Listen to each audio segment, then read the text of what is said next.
Good evening, everybody. You probably noticed quite a few changes looking across the garden here if you've been sticking around every week. Flowers starting to wind down. The zinnias are still doing great, but a lot of the others have faded. You'll see a butterfly down there on that pink one. A tiger swallowtail she is. And if you look, so I've talked a million times about these balsam plants, but I wanted to show you. So these are their seed pods, and of course that's their flower. And I've talked a bunch about these seed pods. Well, they haven't gotten all the way dry yet, but I wanted to show you what happens to them. So when they do get dry, this will turn all the way brown. Right now it's a yellowish color, but what happens is they're actually spring-loaded. So watch when I touch them. Did you see that? It popped, and then it springs open, and all these little seeds will fall out and down to the ground. When those turn brown, it actually will happen just by something brushing up against it. I'll try to catch one when they do turn brown, but we'll see what happens. I will take you down here and see if we can see this butterfly closer. Let's see if they'll let us. Oh.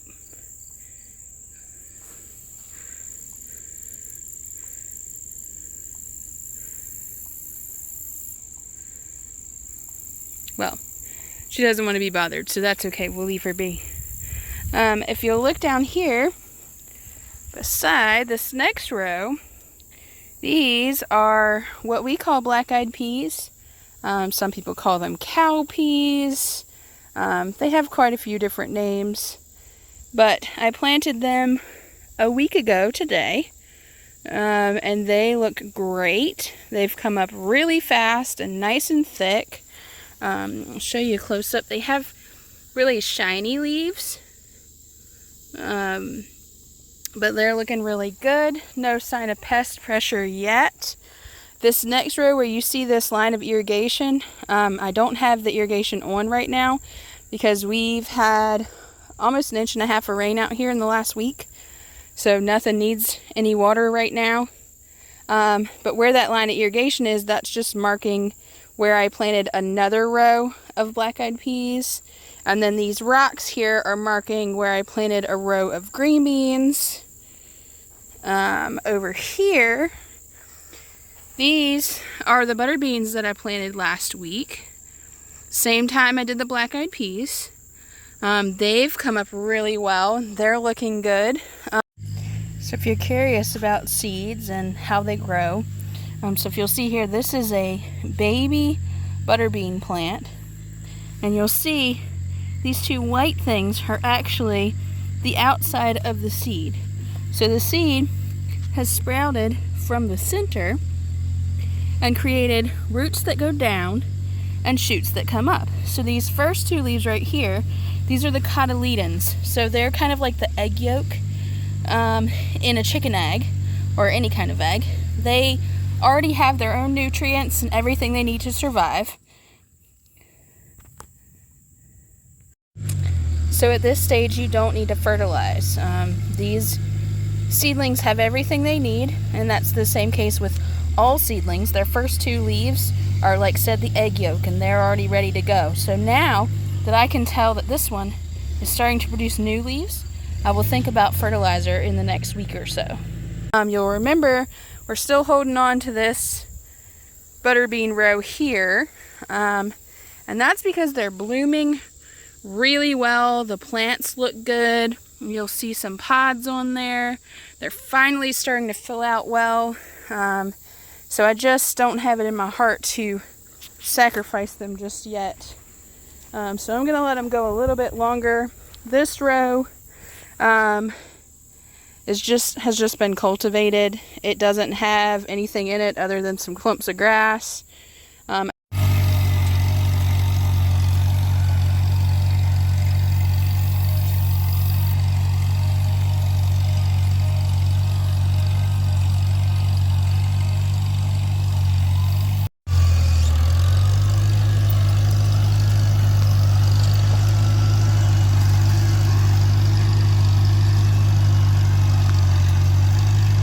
think what I'm going to do is wait till the butter beans are done and then cultivate these two really well, and get something in there.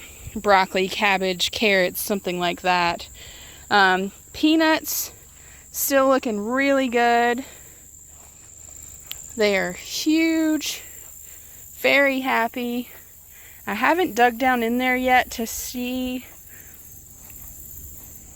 if they're making anything. We can try here and see. Where's a good one? We can try down in here and see if we're getting anywhere. That looks like well, I don't want to mess them up, so I'm going to let them keep going. But next time, I'll be a little more prepared and dig down in there and see if we have any peanuts yet. If you look at the cotton, it has gone crazy. So it is, 4.5 feet tall. I actually have never seen cotton this high. I didn't even know it would grow this high. So that's really exciting. But if you look, so every single one of these spiky looking things, all of those will eventually be a ball of cotton. Actually a four-lobed ball of cotton. So it's going to be interesting to see how much we end up getting out of these. Again, they're beautiful flowers. But I'm excited to see how much cotton this ends up being. So if you'll look down here, see this one? So that one is working on making cotton in there. See that one? Oops. See that one right there? That's making cotton inside there. It has flowered, it has pollinated, and now it's working on making the fluffy white stuff. If you go over here to our pumpkins, they're looking really good. I think the plants have gotten big enough that they're ahead of the squash bugs. I also have seen very, very few. I saw one earlier today. But other than that, I have seen very few squash bugs. So I'm hoping we are past squash bug season and these pumpkins will have a chance to do their thing. You'll see the marigolds have really died back. The basil here, still doing great. It's been a crazy year for basil, that's for sure. Keep going on this way. Peppers, real yellow, probably won't last much longer. The poblanos, they were looking great. It's like they've gotten a second wind. The cucumbers are gone. The tractor took them out today. Tomatoes are actually starting. Let's see if I can show you. They're starting to look much better. So see right in here, they're starting to get nice and green, some new growth on them, some blooms down in there. So I'm hopeful that with this cooler weather, maybe the bugs will die off and the tomato plants will take off again. The cuttings that I took haven't done well inside, so I don't know if I didn't do it right or provide them the right environment. I'm not sure. So what I'm going to do is come out and clean these up and see if I can get tomato cages on them so I can keep them up where they'll do better. That's the plan anyways. I'd like to get some more tomatoes out of them. So if you look here, this zinnia row is a little worse for wear because we cultivated around them. Took out the baby corn because it was done. Cleaned up the grass that was going on down on that end. And took out all of the dried corn stalks and pushed them into piles. There's another pile way down at the end there. Again, this is about 100-foot row, length of a row. This was actually 4 rows of corn plus the end of the row here. My plan is to get some peas in here and some other fall winter crops. But this needs to dry out. It's too wet. You can see how it's really clumped like that. And this is sand, so I don't want it to be clumped like that. That means it's too wet. I need to give it a little bit longer. We just did this a couple hours ago, so really by tomorrow it would probably be ready. And get some new things in here. This is my cinnamon basil that I thought was sacrificed, but it has survived. Oh, and look, there's our little praying mantis friend again. He's always hanging out. I don't know if that's the same one. Could be. It's not far from where he was last time if it is. Now you can get a better look at our sunflowers.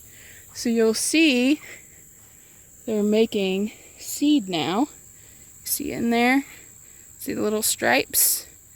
Those are now making seed, which is great. And the birds are real happy about that. There's one way up there. The nice big seed head covered in pollen.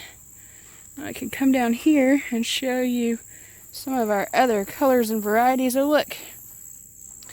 We knocked this one off with the tractor. I imagine the birds will come and get that. I'm not going to collect any of these seeds this year. One, because I don't have a great place for them to dry out, so I'll be fighting mold. But the other thing is that I have so much seed left over that I just don't need to. This is a teeny tiny little bee. So if you look, that's my fingernail. Little bitty bee, just hanging out, not worried about me at all. Come down here and check out the cool orangey red ones again, and they're getting ready to do a lot more blooming. Hopefully they don't all just fall over now that we took away their support, but we will see. I'm hoping there's enough of them here to keep each other up. That's a cool noise. I'm not sure what kind of bird that was. I don't know if you heard that. But lots of different ones, different varieties. They're really coming into their own now. That one's probably really pretty. Yeah. But that's pretty much what we have going on right now. You see all this, there's a couple tomatoes I threw. See all this open space now that I'm going to get some things in. And really start working on the fall and winter garden. Our local greenhouses do have cold crops available, so your broccolis, cabbage, those sorts of things, they do have plants available. But in my experience, this is way too early to plant those. The bugs are still out. It's too hot. And so I'm not going to take a gamble on them. More than likely the bugs and the heat will just kill them. So I'm going to make some seed snails, and I'll show you how I do that when I do that. And see if I can get them to grow well in the house. And then have some transplants to put out here when it's cooler, and they'll have a better chance. So that's what's going on today. We did quite a bit of tractor work today. And I'll put some clips into that to show you. But things are more promising now that we've knocked this grass down. And definitely less overwhelming. So next things are going to be picking these butter beans in about a week. We'll keep an eye on the peanuts and the cotton. I think I probably need to throw some fertilizer on those peanuts. My dad said it's probably too late, but I'm kind of wondering if I ought to go ahead and do it. I think I might, and see what happens. They've gotten kind of light colored, so I'll let you know what happens there. But yeah, that's where we are. things are looking up for sure. Hope you've had a great week. And I'll walk you back down this flower aisle and let you listen to the farm here.